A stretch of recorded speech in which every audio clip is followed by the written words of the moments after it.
sacks, 6 sacks, right? They're going to do 3 and 3. So just standing to the left and the right of the podium. That's 3, and then the other 3 will be in this sack. That's okay.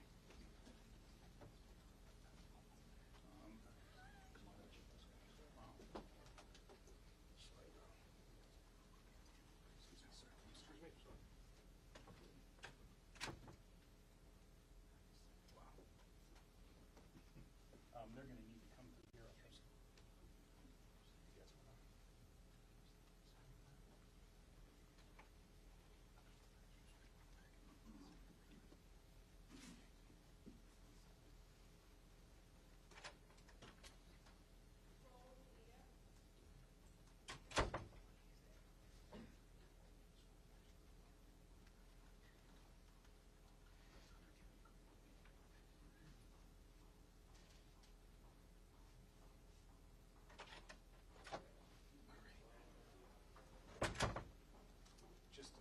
Why don't we get the sacks like lined up here? Does that work? On either side of the podium there? Is that okay?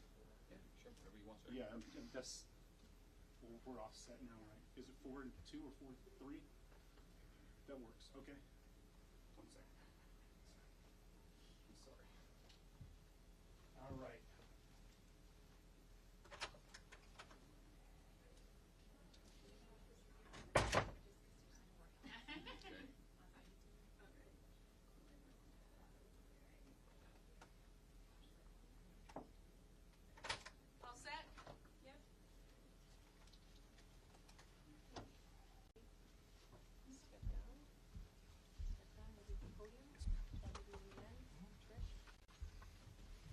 Excuse me, sir.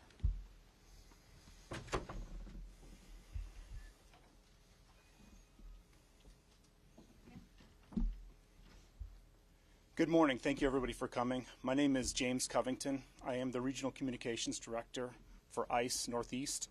More importantly, today, I am the Communications Director for ICE Boston. Thank you for coming out to our press conference announcing the results of a recent enhanced immigration targeted operation. So without further ado, I'm going to turn it over to the Acting Director of ICE, Todd Lyons. Good afternoon, everyone. Before we begin, I just want to take a special thank you to thank our partners. Without partnership, this is really key to the success of the ICE mission and DHS as a whole.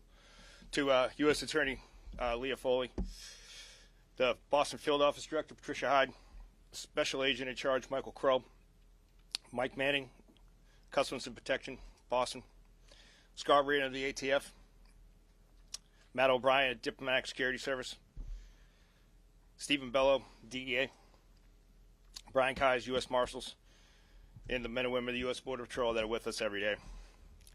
These brave men and women have worked tirelessly to arrest approximately 1,500 criminal aliens and illegal aliens during Operation Patriot. In the beginning of May, ICE and its federal and state partners launched the whole-of-government effort to remove dangerous criminal aliens from all over the Commonwealth. I'll let our Boston Field Office Director give you the specific numbers of Operation Patriot, but what I can tell you is this, that hundreds of brave officers and agents risk their lives every day here in the Commonwealth to remove dangerous criminals from Boston, Worcester, Springfield, Lowell, Lawrence, Nantucket, Martha's Vineyard, and several other communities across the Commonwealth. Significant amount of the criminal aliens that are arrested by the teams were drug traffickers, sex offenders, murderers, and foreign fugitives trying to evade justice in their home countries. It's long past time to remove these dangerous criminals from our communities. What we need to do is prevent them from terrorizing family, friends, and our neighbors. But the bottom line is that ICE and its federal partners wouldn't be able to conduct large-scale operations like this without the partnership you see up here. But more importantly, if sanctuary cities would change their policies and turn these violent criminal aliens over to us into our custody, instead of releasing them into the public, we would not have to go out to the communities and do this. Boston's my hometown, and it really shocks me that officials all over Massachusetts would rather release sex offenders, fentanyl dealers, drug dealers, human traffickers and child rapists back into the neighborhoods. You know, all too often in Massachusetts and all over the Commonwealth, people use ICE's operations as a talking point, which it shouldn't be. It should be public safety all around. But instead, the brave men and women of ICE, CBP, ATF, DEA, Diplomatic Security Service, and the U.S. Marshals have to go out and pick up some of the most horrible criminals that are roaming free in Massachusetts. These are just some of them. A child sex offender that was previously deported that was released by a local agency but was back living across the street from a playground. A sex trafficker that was arrested for raping a child that was re-released back into the community. A habitual drunk driver who, in the midst of his drunk driving, kidnapped a child. Theft from, we had one person that was previously deported that was stealing from disabled senior citizens. Not only that, but they got several convicted murderers, rapists, spouse abusers, child abusers, and drug traffickers. You can see their mugshots, which are all up here on the photo, and I really want everyone to see that. Because not only did they enter our country illegally, but they were released back into our community by elected officials and sanctuary jurisdictions that did not want to turn these individuals over to ICE. I really want everyone to see their faces and know what's going on. So make no mistake, ICE is going to keep doing this. This operation proved that we need to be more. While this operation was going on, and the brave men and women from all these agencies were out conducting operations, more criminal aliens were being released into the community. We did this already once. We saw a large number in a week time, but that just showed we needed to come back. And we're going to keep coming back because ICE is going to make sure that we keep our community safe and keep our neighborhood safe from these sex offenders and these criminal aliens.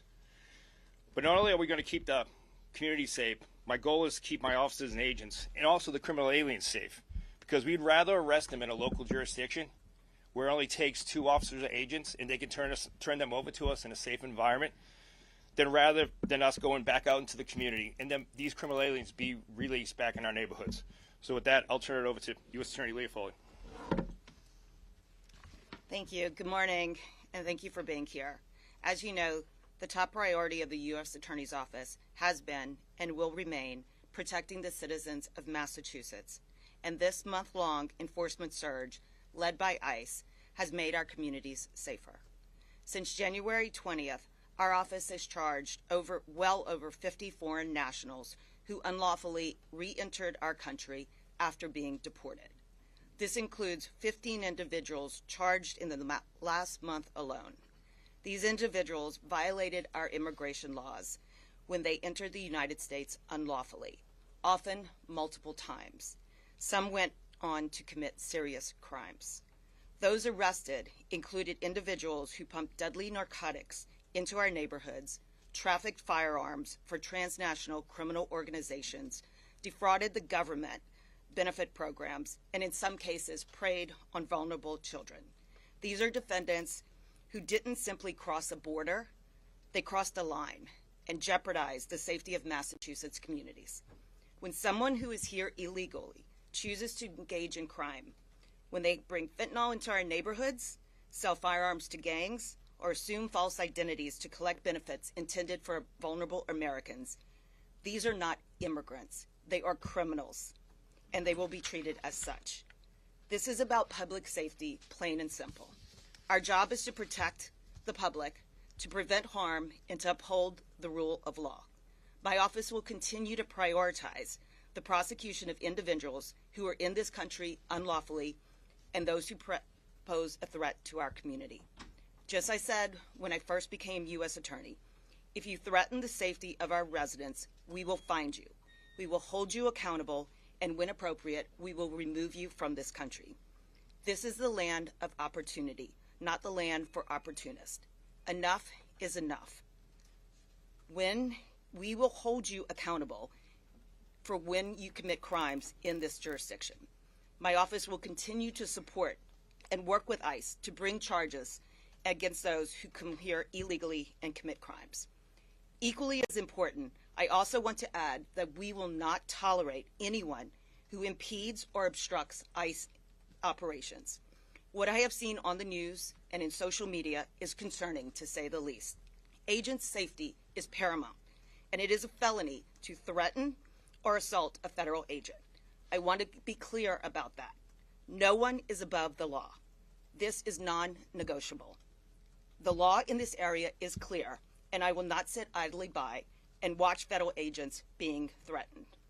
I also want to thank our partners at ICE and HSI, as well as our federal, state, and local law enforcement agency partners. They tirelessly work collaboratively to stand by each other and to make our community safer. Today, we are announcing real progress. However, we are not done. We are only getting started. And I would like to introduce Patricia Hyde. Good morning. Thank you, U.S. Attorney Foley. The Commonwealth of Massachusetts is a safer place today, thanks to the work and determination of the men and women of ICE and our federal law enforcement partners. Working together, we were able to arrest almost 1,500 illegal aliens throughout the Commonwealth during the month of May, most of whom have significant criminality in the United States or abroad. Throughout this enhanced immigration enforcement operation, ICE and our federal partners targeted the most dangerous alien offenders in some of the most crime-infested neighborhoods of Massachusetts. Our efforts resulted in the arrests of 1,461 criminal alien offenders. 277 of those offenders have been ordered removed from the United States by a Justice Department immigration judge. Make no mistake, every person we arrested was breaking our immigration laws. But most of these individuals, 790 to be exact, had significant criminality as well. That is 790 alien offenders who victimized innocent people, who traumatized entire communities. Represented in these numbers are murderers, rapists, drug traffickers, child sex predators, and members of violent transnational criminal gangs. We arrested criminal aliens who have been convicted of violent crimes in the United States, and some of who were wanted for criminality in their native countries. All made the mistake of attempting to subvert justice by hiding out in Massachusetts. I want to take this opportunity to say to our officers and law enforcement partners, thank you for your professionalism, tenacity, and dedication to duty.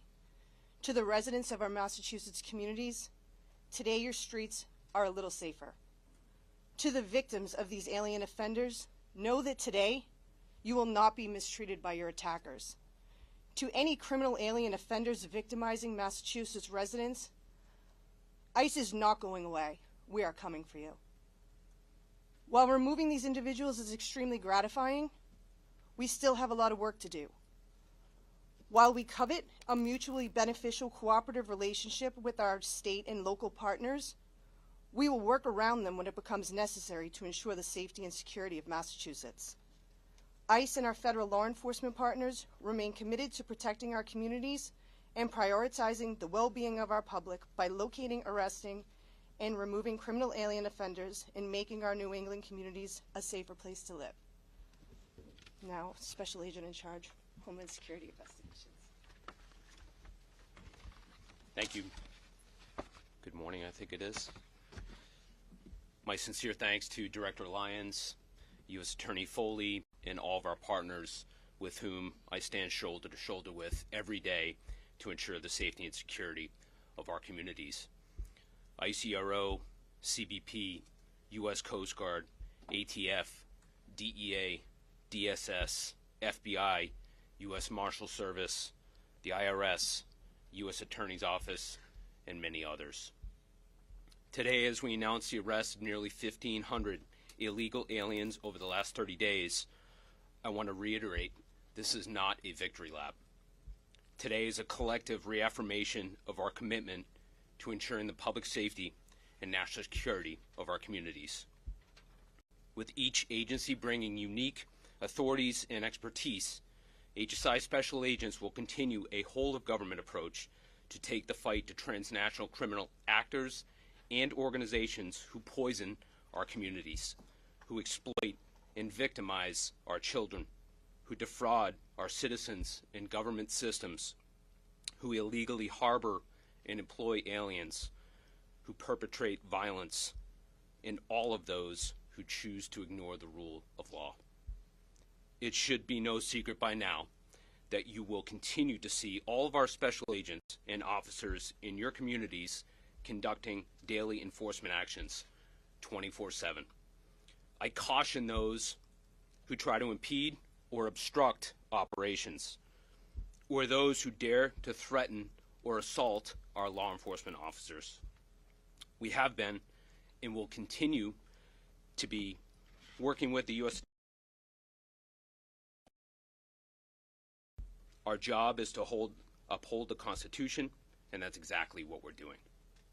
I join my colleagues when I share my heartfelt thanks for the work of the frontline officers and agents who put their lives on the line every day in support of this great nation. Thank you. Okay, we'll take some questions. Todd, will you Dr. Lyons, can you speak to the roughly 50%? Marcelo? One second, we'll get ABC News here. Luke? Two questions. Number one, do you have any update on the Milford teenager that was detained by ICE over the weekend, and where is he? Do you have any status on where that person is, maybe Patricia or Tyler? The second question is, the attack in Colorado overstated pizza, and according to DHS, is in the U.S. illegally. Do you have any information on the suspect? Was he on law enforcement's radar? And can you tell us more about his immigration status? So I'll take I'll take Colorado first. So I'll defer to the FBI on that one. It's an active joint terrorism investigation, obviously.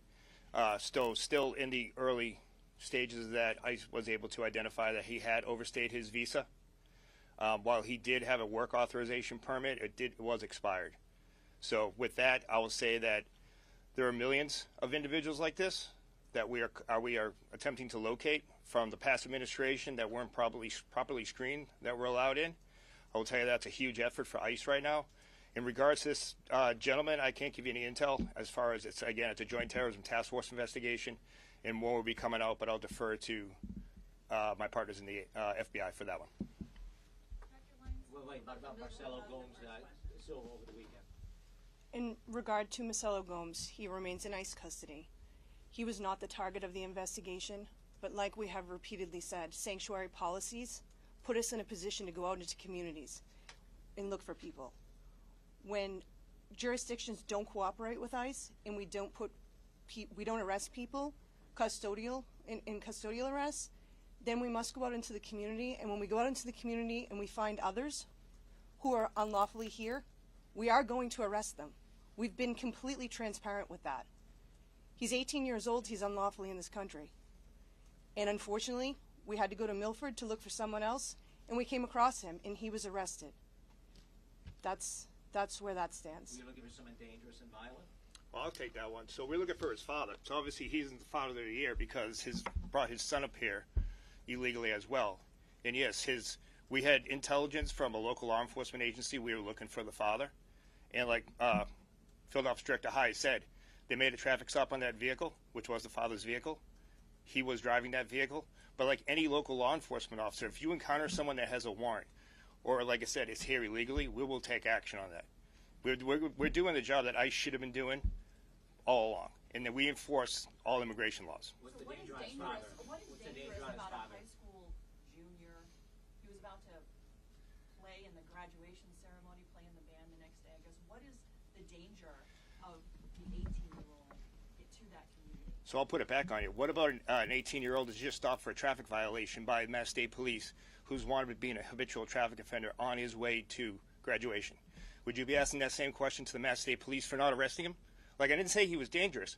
I said he's in this country illegally, and we're not going to walk away from anybody. So where is he? Is he having due process? Does he have a lawyer? Yeah, well, the whole due process thing, ICE doesn't just scoop people off the street and remove them. Everyone gets due process, and that is what the U.S. Attorney's Office for. It's what the immigration courts are for. They all do that. He will go in front of an immigration judge. He'll have the opportunity to post bond. But again, I'm just going to ask you a question. Boston police stopped an 18-year-old on the way to high school. Are we having this conversation right now? Well, there would be a crime. There would be some evidence that we. It happens every day. Every day, there are multiple 18-year-olds arrested. But yet, we are focused on this one. And I will say, his dad hasn't turned himself in yet, and his dad knows he's the target of it. So. What's his dad targeted for? What's his dad targeted for? Sorry, do you have a Fox? Question. So the governor says Massachusetts is not a sanctuary state, but your teams don't receive assistance when you hit like all these different counties across, not just in Boston, but in these other suburbs and places across the state. So what's your response to the governor on that, and how difficult is it for your teams to not get that assistance? Like when you went to Operation Tidal Wave in Florida, it's a different scenario. You come to Boston, it seems like it's a little bit more difficult. I think it's a matter of semantics, right? We can say we're not a sanctuary state, but when people are arrested for local charges, drug traffickers who are peddling poison in our communities are walking out the door, not turned over to ICE, what does that sound like to all of you? That's sanctuary. When states and local jurisdictions don't cooperate with ICE and they let bad actors walk out into the community, they let child rapists just walk back out, $500 bail, that is sanctuary. So it's fine to say that you're not, but your actions absolutely show something different. As for the search operation, U.S. Supreme Court last week halted a ruling out of Boston that had blocked the administration from revoking immigration parole for about 500,000 Venezuelan, Cuban, Haitian, and Nicaraguan migrants. And then a couple weeks earlier, the Supreme Court also allowed the administration to end TPS for thousands of Venezuelans. Could you talk about to the extent ICE is now arresting or detaining people that were covered by those programs, and give us any sense of what the scale of that would look like? Well, in that case, I would refer you over to Citizen Immigration Services. They handle that. ICE is only the enforcement arm of the immigration process. So I can just say that anyone that does no longer has protective status would be in this country legally, and ICE would take an enforcement action. as for the search, can you tell me more about the search operation here and exactly, what are the officers, where are the officers coming from to try to help in terms of resources? Are these actual ICE agents or officers, or are they being contracted outside of the agency? And also, how do you know that they're properly vetted here to conduct and follow the same law? So what I can tell you is no one's contracted. All the partners up here are Title VIII immigration designated officers, so every federal agency has a Title VIII authority. So these are federal law enforcement special agents and officers from all over the DHS, DOJ. Like I said, it's a whole of government approach. These aren't any contract individuals. But you can see what the numbers, like I said, we ran an operation before up here. And while they were on targeted operations for criminal aliens that were released, other ones were being released at the same time. 24 hours a day, criminal aliens are being released all over Massachusetts. The only way to account and take these other individuals back into custody was to go ahead and partner with our other DHS partners that are here and DOJ partners to ensure that we have the proper manpower to respond whenever someone's released from custody. Now, on that point, on that same point, Last question. Last question. on that same point, Can you guys offer a few more specifics on the charges? Are you counting illegal reentry as among those 790 people? What's the significant charges versus how many were convicted and violent crimes? Yes, those include people who had been previously deported, were found back in the Commonwealth, and have been charged again with illegal reentry. So how many were charged for something other than illegal reentry? I don't have that number, but I can tell you, for example, on May 7th, I believe, ICE took a man into custody who had been removed from the country 5 previous times. He had been arrested 9 times on serious criminal charges, including assault and battery with a dangerous weapon, indecent assault and battery on a person, kidnapping, unarmed robbery, threatening, and intimidation, and he had a conviction for an OUI. Another man who was arrested in Worcester had been deported 4 previous times. He came back into this country, had 3 open OUI charges. Each time he was arrested for OUI, he was released without notifying ICE so that they could go and pick him up safely and securely and put him back in deportation. It was only after he violated one of the terms of his release for that 3rd OUI that ICE was notified and the detainer was allowed to be executed. wouldn't it be breaking the Thank you very much. That's all the time we have. I'm sorry. He was being charged, he was being held on violations of his release. Why do the agents wear masks? Why do they wear masks?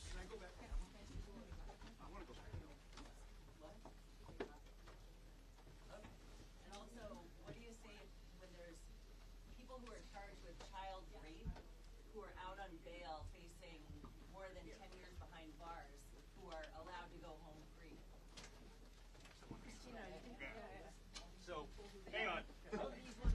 I'm going to answer the mask question. So, no, not the mask, the mask. So, a lot of agencies were invited to come out 2 weeks ago in Los Angeles where we ran an operation where ICE officers were doxxed. So let's just say that again. People are out there taking photos of the names, their faces, and posting them online with death threats to their family and themselves. So I'm sorry if people are offended by them wearing masks, but I'm not going to let my officers and agents go out there and put their lives on the line and their family on the line because people don't like what immigration enforcement is. They are wearing those masks because we ran an operation with the Secret Service where we arrested someone that was going online, taking their photos, posting their families, their kids' Instagram, their kids' Facebooks, and targeting them. So let me ask, is that the issue here, that we're just upset about the masks? Or is anyone upset with the fact that ICE officers' families were labeled terrorist? It's about the identification, sir, because some of these agents don't have labels that say who is with. Intentionally targeting heads of households in an effort to financially pressure people to leave the country? I'll just move it.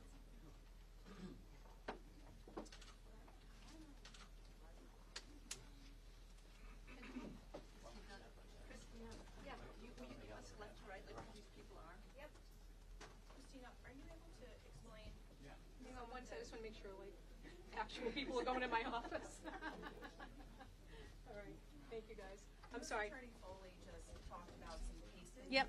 Can you get us names and the Absolutely. districts that they were placed in? Yep. Which one's the last few that you mentioned? Worcester? She named the DUI, Yep. one who was reported like 5 times. New Bedford, anything? Are you guys just not going to release the entire manifest with everybody that you rounded up and all of the charges that are associated with them? So you're talking about the criminal charges? So there's a difference between the administrative arrests, which ICE does. We're looking for the breakdown. So Yeah. for all, because it says 790 of them are criminal. What about the other nearly, 700? Like, who are they? So I don't know how ICE handles that. When Jim comes back, we can ask him if he releases names that way. Obviously, on the criminal side here, when we file criminal charges, that's easy. We can. That's part of the problem. We can't look and see like who they are. If it's administrative, there's no public record, or if they're just taken into. That's not a DOJ arm, so I don't know. And many of the people speaking today refer to the people taken in as having criminality tied to their name. Does that mean they were charged? No. Does that mean that they were convicted? I think they were referring to criminal records. So if there were criminal charges, they would be here. It would be public. That I can give you. I can give you the 53 cases, right? I mean, that's easy. So criminality means they were convicted of the charges, of the crimes they were charged with? Not necessarily. Yeah. Some people have open cases. Some are convicted. But Yeah. when you put on, are you putting on a press release? ICE is- Down, or just ICE? And will they give ICE. us the actual, I don't know. the list of the names? I will who ask they James are, how he- where there's a public accounting, and also some of these people came into the country. Some of the cases you had recently came into the country like decades ago, under various administrations. Yep. And they came back repeatedly. So where's the breakdown in terms of some of these people, like you talked about people that are out released by officials? He means judges, right? Like judges release Yes. them. So are these people awaiting trial on state charges, or are these people who are already convicted serve their state? So these are sentences questions already? for ICE. I don't know how they handle these things. To ask them. Yeah, it would have been. But we can ask him, and I will ask James to come out and answer some questions informally to help you guys out on the ICE front. 53 cases. The 53 were criminal cases charged in this building. Okay. And that had to do with the 1,500 people, 53. I don't know if they're, this is an ICE poster. I don't know if it's that, Yeah. So those are folks that we've arrested since January 20th. Okay. Which is, in this district, a high number, obviously. So I can get you that list. That's public information. And the 277 ordered removed by a judge, will we be able to? So that's an ICE function. So DOJ and DHS are separate entities, and so I'll have to rely on our ICE counterparts to answer any question. Any influence you have is really, really helpful for us to Yep. be able to see the breakout. I'll talk to him So about it. of the total 1,500, Yep. how many have federal criminal charges against them? I'll check. I'm not sure if they're lumped in with that number, but I'll check. I know what you're asking. I'll look.